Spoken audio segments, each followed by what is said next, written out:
नमस्कार दोस्तों, भगवान विष्णु के 10 मुख्य अवतारों में से अंतिम अवतार होगा भगवान कल्कि का। ये तो हम सभी जानते हैं कि भगवान कल्कि कलयुग में कली नामक असुर का वध करेंगे, वह सतयुग की पुनः स्थापना करेंगे। किंतु आज के इस वीडियो में हम जानने वाले हैं कि भगवान कल्कि का अवतार कब और कहाँ होगा, उनके माता पिता कौन होंगे भगवान कल्कि के गुरु, व इसके साथ ही जानेंगे किसके साथ होगा भगवान कल्कि का विवाह। तो दोस्तों, अगर आप ये सभी जानकारी प्राप्त करना चाहते हैं तो वीडियो को अंत तक जरूर देखें। भगवान कल्कि के अवतार का वर्णन हमें श्रीमद् भागवत पुराण, कल्कि पुराण व अग्नि पुराण में देखने को मिलता है। दोस्तों, कलयुग की आयु 4,32,000 वर्ष बताई गई है, जिनमें से अभी तक 5,126 वर्ष बीत चुके हैं। श्रीमद् भागवत पुराण के 12वें स्कंद के दूसरे अध्याय में बताया गया है कि भगवान श्री विष्णु सूर्य के समान तेजस्वी हैं और श्री कृष्ण कहलाते हैं। जब वे वैकुंठ लोक वापस चले गए तो कलयुग ने इस जगत में प्रवेश किया और तब से लोग पाप कर्मों में आनंद लेने लगे। जब तक लक्ष्मीपति भगवान श्री कृष्ण अपने चरण कमलों से पृथ्वी को स्पर्श करते रहे, तब तक कलयुग इस ग्रह को वश में करने में असमर्थ रहा। हालांकि भगवान श्री कृष्ण के समय में भी दुर्योधन तथा उनके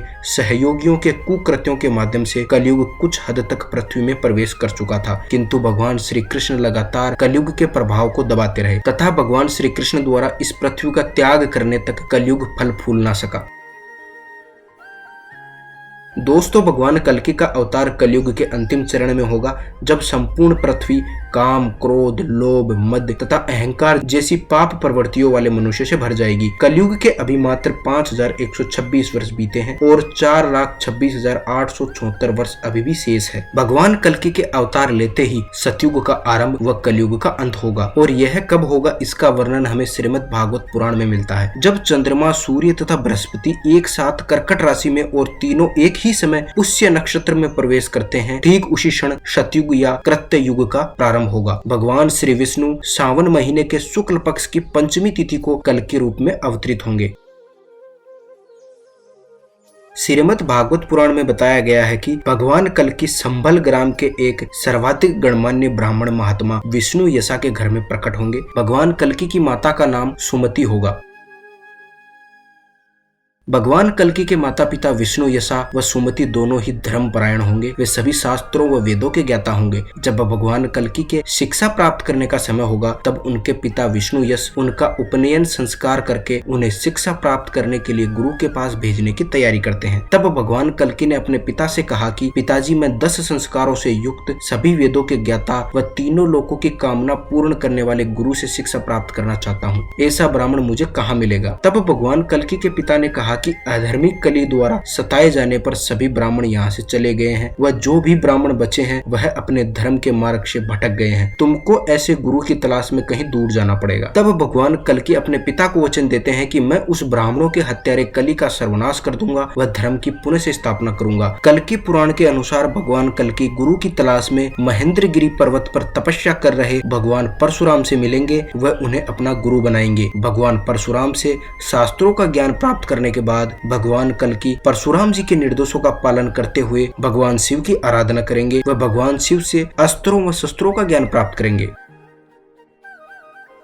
कल्कि पुराण के अनुसार भगवान कल्कि के 2 विवाह होंगे। उनकी पहली पत्नी लक्ष्मी रूपा पद्मा होगी व उनकी दूसरी पत्नी माता वैष्णो देवी का शक्ति रूप रमा होगी। कल्कि पुराण में वर्णन मिलता है कि एक समय सूकदेव भगवान कल्कि से मिलते हैं और उनको बताते हैं कि हे भगवान, मैं सिंघल द्वीप गया था, वहाँ के राजा वृद्धत की एक पुत्री है जिनका नाम है पद्मा, और उन्होंने बहुत समय तक श्री हरि को पति रूप में प्राप्त करने के लिए भगवान शिव के सामने तप किया। तब भगवान शिव ने प्रसन्न होकर उन्हें आशीर्वाद दिया कि आपके पति भगवान नारायण ही होंगे, और भगवान नारायण के सिवा जो कोई भी आपको काम भाव से देखेगा वह स्त्री बन जाएगा। राजा वृद्धत की पुत्री पद्मा जब विवाह योग्य हो जाती है तो राजा वृद्धत स्वयंवर का आयोजन करते हैं और कई देशों के राजा स्वयंवर में पहुंचते हैं। राजा वृद्धत जब अपनी पुत्री पद्मा को स्वयंवर में बुलाते हैं तो उनकी सुंदरता को देखकर सभी राजा काम भाव से उन पे मोहित हो जाते हैं, किंतु भगवान शिव के वरदान के अनुसार सभी राजा स्त्री बन जाते हैं। तब माता पद्मा इस बात से बहुत चिंतित होती है कि भगवान शिव ने मुझे क्या वरदान दे दिया है। वरदान के रूप में एक अभिशाप दे दिया है और वो भगवान विष्णु से प्रार्थना करती है कि वो आके उनसे विवाह करे। उसके बाद भगवान कल्कि सिंघल प्रदेश जाते हैं व लक्ष्मी रूपा पद्मा से विवाह करते हैं। भगवान कल्कि की दूसरी पत्नी शक्ति रूपा माता वैष्णो देवी होगी, जो त्रेता युग से भगवान राम द्वारा कलयुग में उन्हें पत्नी रूप में स्वीकार करने के वचन के पूर्ण होने की प्रतीक्षा कर रही है। कहते हैं कि माता वैष्णो देवी त्रिकोट पर्वत पर अदृश्य रूप में भगवान कल्कि की प्रतीक्षा कर रही है। इसके अलावा श्रीमद् भागवत पुराण में हमको वर्णन मिलता है कि ब्रह्मांड के स्वामी भगवान कल्कि अपने तेज घोड़े देवदत्त पर सवार होंगे और हाथ में तलवार लेकर ईश्वर के 8 योग ऐश्वर्यों तथा 8 विशिष्ट गुणों को प्रदर्शित करते हुए पृथ्वी पर विचरण करेंगे। वे अपना अद्वितीय तेज प्रदर्शित करते हुए तथा तेज गति से सवारी करते हुए उन करोड़ों चोरों का संहार करेंगे जो राजाओं के वेश में रहने का दुस्साहस कर रहे होंगे। दोस्तों, यदि आपको हमारी जानकारी अच्छी लगी हो तो please like, share and subscribe कीजिए व बेल आइकन को दबाना ना भूले। धन्यवाद। हरे कृष्ण।